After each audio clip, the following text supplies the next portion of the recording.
જય શ્રી જય સ્વામિનારાયણ. સ્વામિનારાયણ. મારા વાલા ભાઈઓ બહેનો તથા બાળકો, આજે આપણે મુલાકાત લેશું જે આદિત્ય કેટરર્સ જે ગામ નારણપરના છે એમની મુલાકાત લેશું. શું નામ ભાઈ તમારું? જય સ્વામિનારાયણ. જય સ્વામિનારાયણ. દીપક જોશી મારું નામ છે, નારાયણપુરનો છું. બરાબર, નારણપરના છો તમે. આજે શું અત્યારે ગામ મિર્જાપરની અંદર કંથા યોજના છે આપને હાલાઈ પરિવાર તરફથી, તો આપણે કેટરર્સ તરીકે જે જમવાનું જે દરરોજનું અલગ અલગ 7 દિવસ માટે જમવાનું તૈયાર કરે છે, ત્યાં તમારું આ 7 દિવસ ત્યાં ભોજન કર્યું, બહુ આનંદ થયો.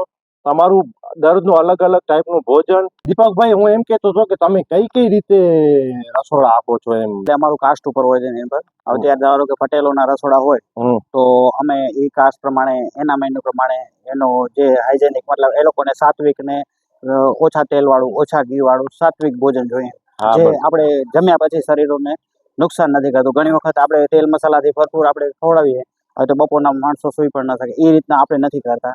જે સાત્વિક ને શુદ્ધ હોય છે ને એ રીતનું આપણે ભોજન આપણે કરીએ છીએ. એ પ્રમાણે કાસ્ટ પ્રમાણે જ હોય છે કે કદાચ દરબારી હોય તો હોય કે અમારા મહાજન કોમમાં હોય કે એ રીતના હોય તો અમે એનો ટેસ્ટ અલગથી આપીએ છીએ. પટેલોનો ટેસ્ટ અલગથી હોય છે મારી પાસે. એટલે બધી